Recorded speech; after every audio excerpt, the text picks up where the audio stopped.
Bueno, les cuento esto. Tenemos varias unidades para ver con varios contenidos adentro, por lo cual no sé si vamos a llegar a ver todo, espero que sí. Espero no correr también para que ustedes comprendan, porque si no sería al divino pedo. Voy a tratar de no decir ciertas cosas porque va a quedar grabada así tipo en la nube, queda re mal. Bueno, tenemos de la unidad 4 a la unidad 7 de la materia de psicología general. Esto encuentran. Yo me hice unas notas porque cuando doy clases así de muchos temas, tipo yo suelo irme por las nubes, todo bien cuando doy un tema solo, pero cuando doy muchos temas trato de ser bastante ajustada a lo que quiero dar. Esta vez no hice PowerPoint, ahí le erré, la vez pasada había hecho un PowerPoint, quedaba más copado, quedaba más cerrado y me iba guiando un poco más en el tema. Bueno, esta vez no lo hice, estuve un poco vaga. La realidad es que lo estoy estudiando, porque yo también rendí hace poco, terminé de rendir ayer por último. Así que bueno, estuve bastante vaga en ese sentido, les pido disculpas, también para mí porque me ordena, pero bueno. Bueno, estuvieron viendo unidad 4 sobre el pensamiento, unidad 5 la memoria, unidad, creo que es la unidad, no, unidad 6, como en una primera parte ven comunicación y en una segunda parte ven lenguaje, que tiene que ver con la comunicación. Y en la unidad 7 ven, creo que es atravesada por género, varios temas de género. Bueno, si no llegamos a ver todo, voy a esforzarme muchísimo para tratar de hacer un video, ahí sí porque los hago con el celu y tipo es mucho más fácil. Tipo, armar un video del tema que me quede colgado y subirlo a YouTube. Cero drama con eso. 7 identificación y identidad. Sí, era el que atraviesa género. Bueno, les decía esto, que si me queda, no se preocupen que hoy no tengo ningún problema, grabo un video del tema que me quede colgado. Eh, porque eso lo hago con el cero drama, lo subo a YouTube, así rápido, no hay ningún problema. Bien. Pensamiento, bien, unidad 4. Acá tenemos 3 autores. Ustedes tienen un blog donde, se los digo por nada, por si no lo revisaron, no lo llegaron a revisar y les sirve de apoyo, además de esta clase, si quieren ver las clases de los profes en el blog, si aún no lo vieron, están las clases de cada profe.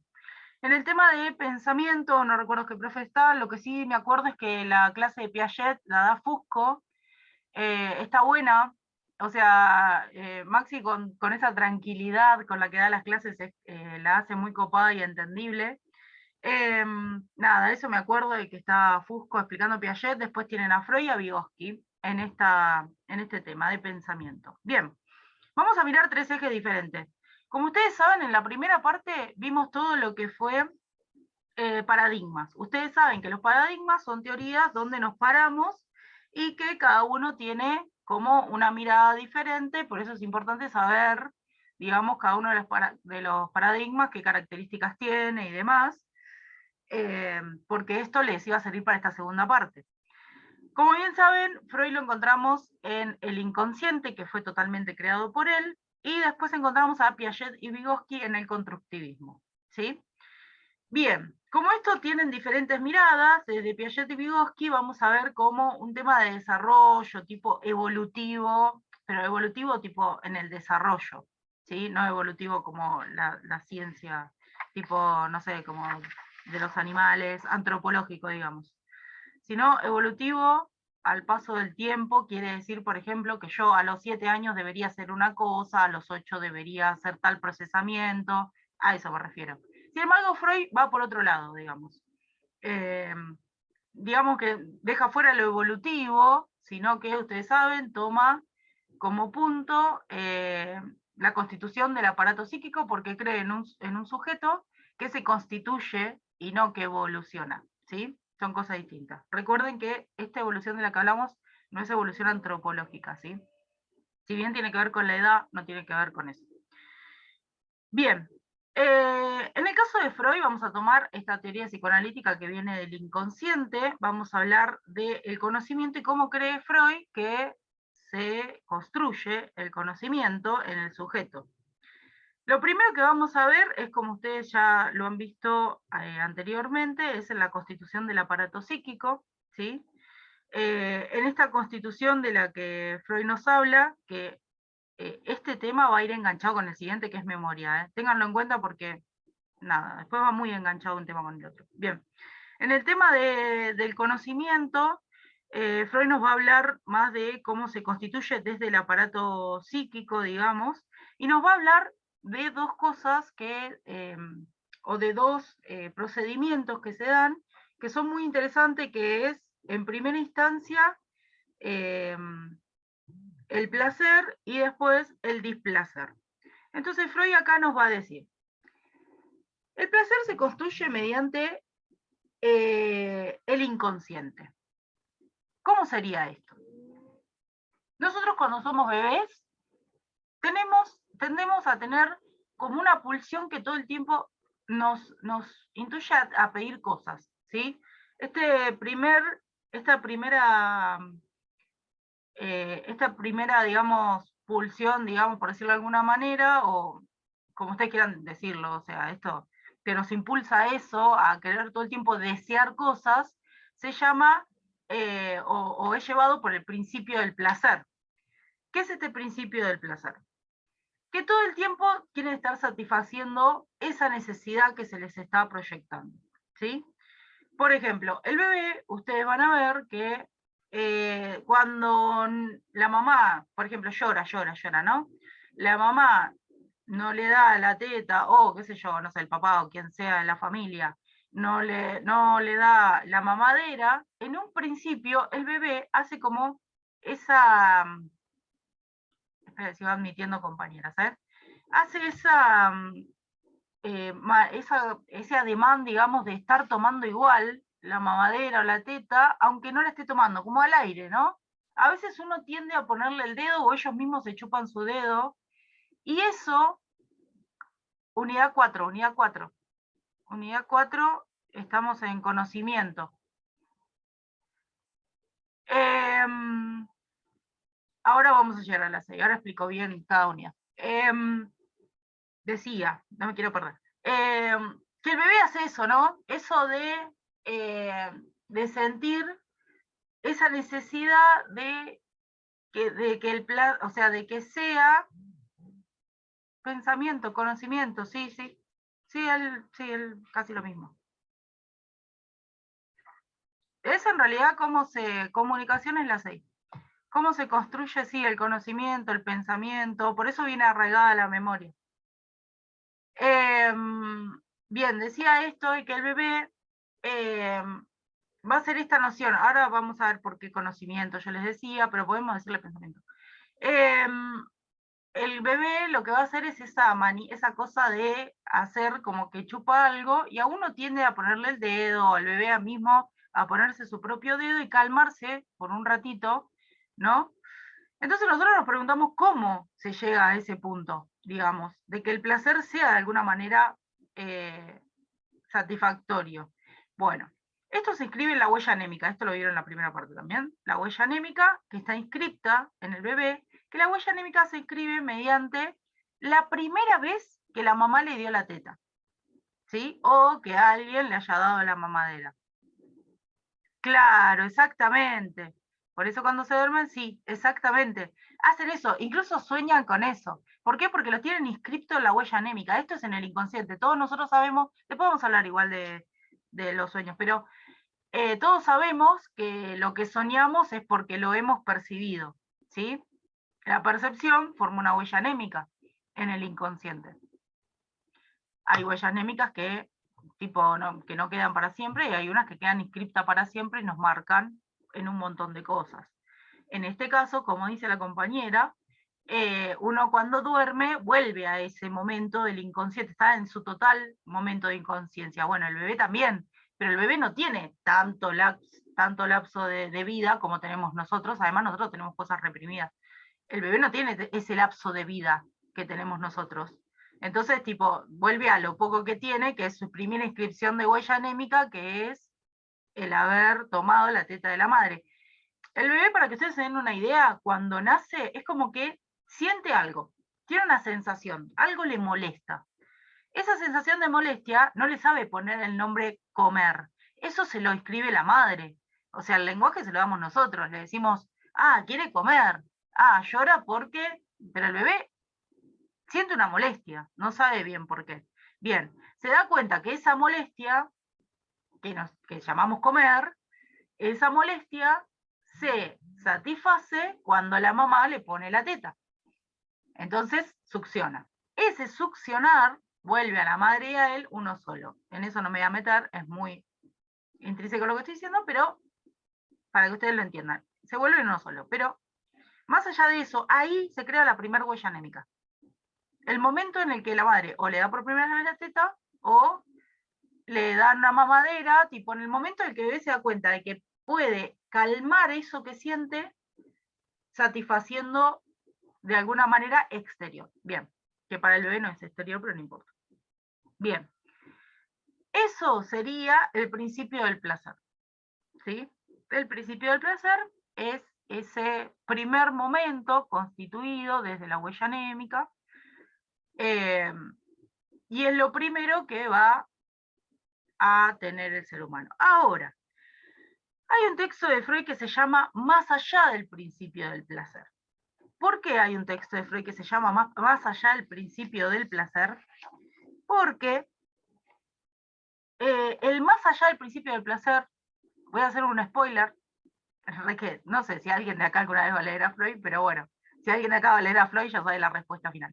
El más allá del principio del placer es el displacer.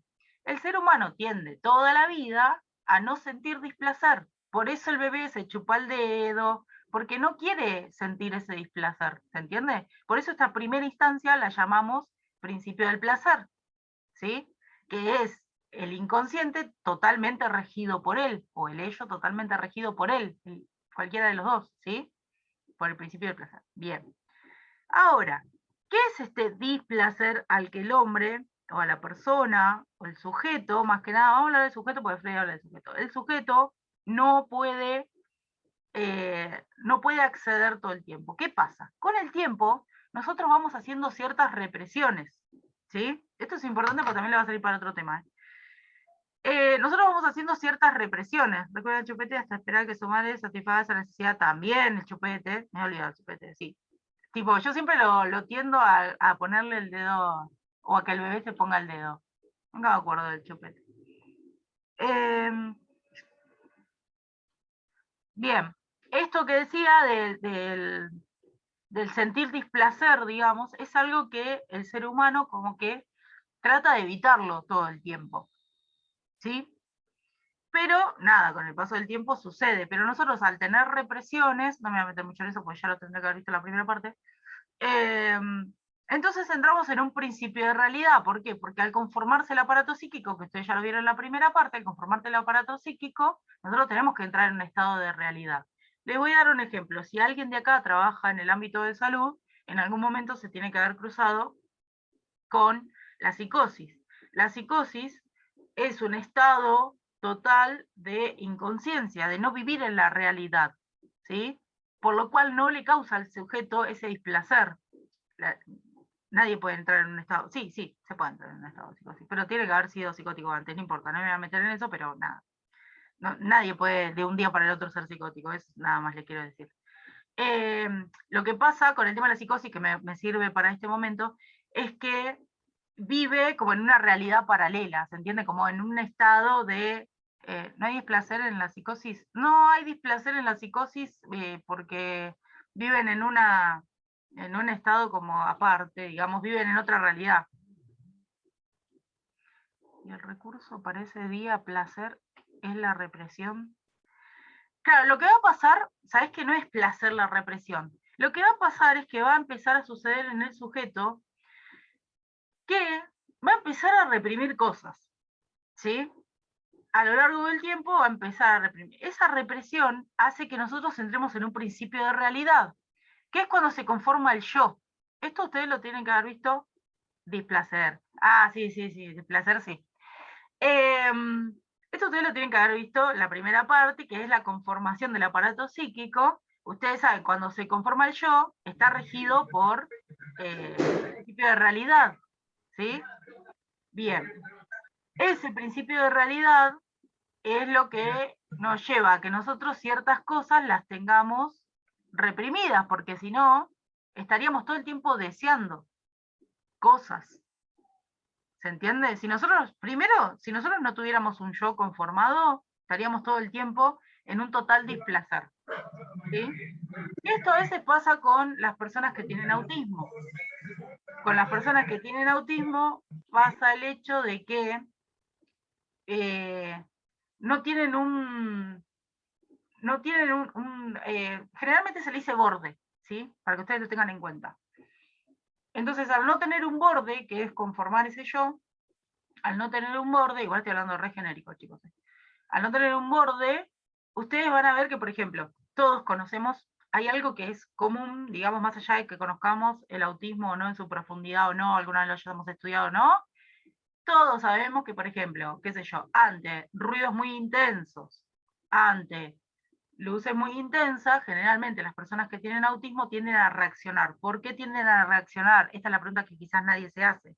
Porque eso, por ejemplo, lo vemos mucho cuando se acerca la fiesta, ¿no? Tipo, el no tiremos cohetes por los chicos que tienen autismo. ¿Por qué? Si alguna vez se lo preguntaron, ahora les voy a dar la respuesta, que es, porque estos pibes no tienen borde, estas pibas no tienen borde, y al no tener borde, ¿qué quiere decir ese yo que nos enfrenta a la realidad y que, ¿no? Y que nos, digamos, tapa como esa cosa de no vivir todo el tiempo en el interior-exterior, o sea, nos da un borde en eso.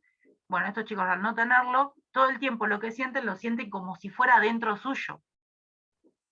¿Se entiende? Entonces estos pibes, o estas pibas, no pueden como diferenciar eso del adentro y el afuera. ¿Está? El principio de realidad a todos nosotros nos da ese borde para tener algo afuera. ¿Sí? Es importante que entendamos el principio del placer y el principio de realidad para entender cómo formamos el conocimiento o el pensamiento. ¿Sí? Es importante. ¿Por qué? A ver que mira cuánto me queda. Está bien, estoy bien. ¿Por qué? Porque en la vivencia esta que yo les decía anteriormente de la huella anémica, ¿sí? Queda plasmado algo que nosotros aprendemos por percepción, digo aprendemos y tomando así como muy atado con alambre, ¿vieron? Pero se los digo para que ustedes lo entiendan. Aprendemos ciertas cosas por la percepción, eso ya lo vieron, ¿no? Mediante los sentidos y demás aprendemos ciertas cosas y eso que queda inscripto es lo que a nosotros nos da un saber hacia otras cosas, ¿sí? Le voy a explicar una cosa que por ahí no está acá y que por ahí ustedes van a sentir que es medio adelantada, pero para mí es importante que ustedes la sepan. Porque a veces hay cosas que son medio tomadas por alambre y no lo digo por la cátedra ni nada de eso, sino por el hecho de que al no tener conocimiento en algunas cosas a veces no entendemos otras, que cuando las aprendemos con el paso del tiempo decimos, ah, esto tenía que ver con esto, si me lo hubieran dicho, capaz hubiera hecho. Mucho hablamos de la lectoescritura, vieron que hay chicos que tienen muchos problemas y chicas, supongo que en mi tiempo también, pero no se hacía muy visible. Pero hoy día se hace un poco más visible este tema de la lectoescritura. Cuando nosotros tenemos este tema de la lectoescritura, hablamos de una represión, cuando hay un problema, sí, un problema en la lectoescritura, ¿sí? Cuando eso se ve en la escuela, tipo, tenemos un problema en la lectoescritura, los niños y las niñas, generalmente se ve mucho en la escuela, mucho más que en otras instancias, ahí se dan cuenta de que hay una represión que en realidad la hizo un síntoma, ¿sí? Esto del síntoma es importante.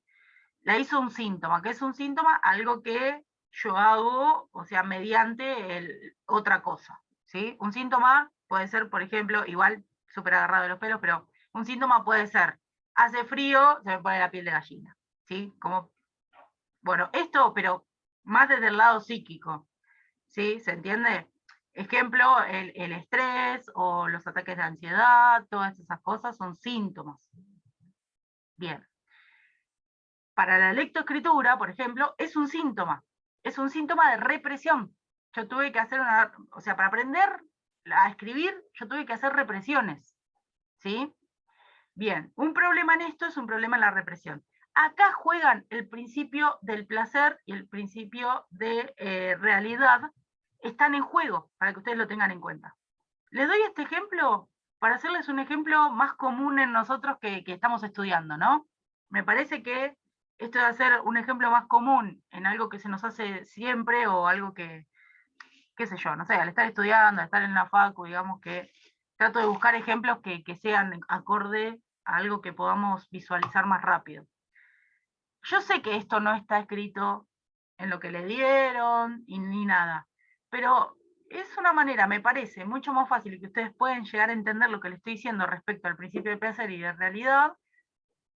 Esto de la lectoescritura, esto de la represión, viene por este lado, ¿sí? En crear un síntoma. Para que ustedes entiendan cómo se forma el conocimiento o el pensamiento, como quieran llevarlo. Esto es importante, ¿sí? Para después hablar de memoria, que vamos a volver a hablar de Freud y demás, ¿sí? Porque acá, por ejemplo, esto va a derivar en el tema de la memoria después, ¿sí? Yo para enganchar los temas, ahora me voy a ir con Piaget y Vygotsky, pero bueno, nada, para enganchar después el otro tema a este. Bien, acá lo que va a pasar es esto. Le cierro para que ustedes cierren una idea si están anotando lo que sea.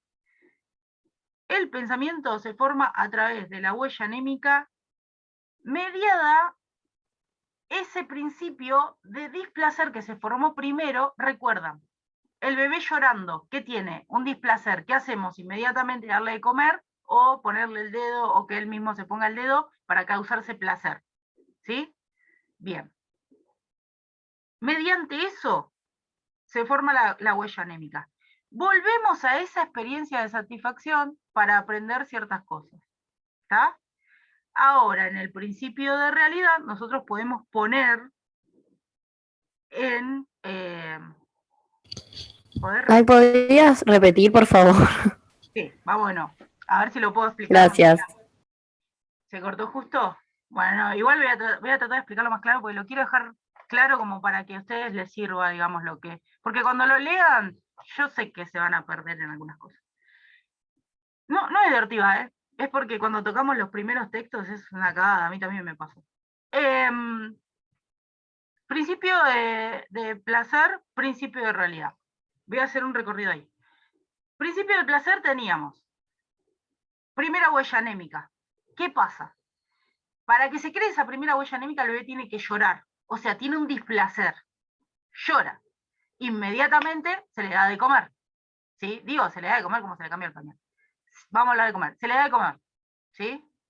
Se le da de comer, se satisface. El bebé recuerda eso cada vez que siente ese displacer, ya sabe solucionarlo. Al principio lo va a solucionar mordiéndose el dedo, va a llegar un momento en el que eso no le va a calmar el hambre y va a necesitar la teta, volver a llorar.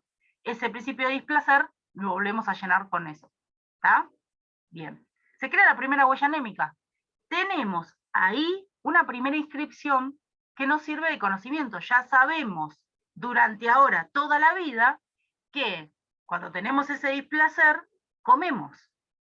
Ya no necesitamos que venga mamá a darnos de comer. Nosotros comemos. ¿Sí? Ya lo aprendimos. ¿Está? Principio de realidad formado el yo. ¿Qué pasa? Nosotros empezamos a reprimir ciertas cosas. Para que yo a esta edad sepa que en vez de llorar, directamente voy a la heladera y como, a menos que tenga algo en la heladera, y si no tengo nada me pondré a llorar, no, mentira. Voy y me compro, pero sé que tengo que hacer eso. Yo tuve que reprimir ciertas cosas. Por ejemplo, el llorar en el principio, en el displacer. ¿Está? Ahora, nosotros de grande tenemos displaceres mucho más que llenado de placer como antes. ¿Se entiende? Eso, todo eso se crea mediante la huella anémica.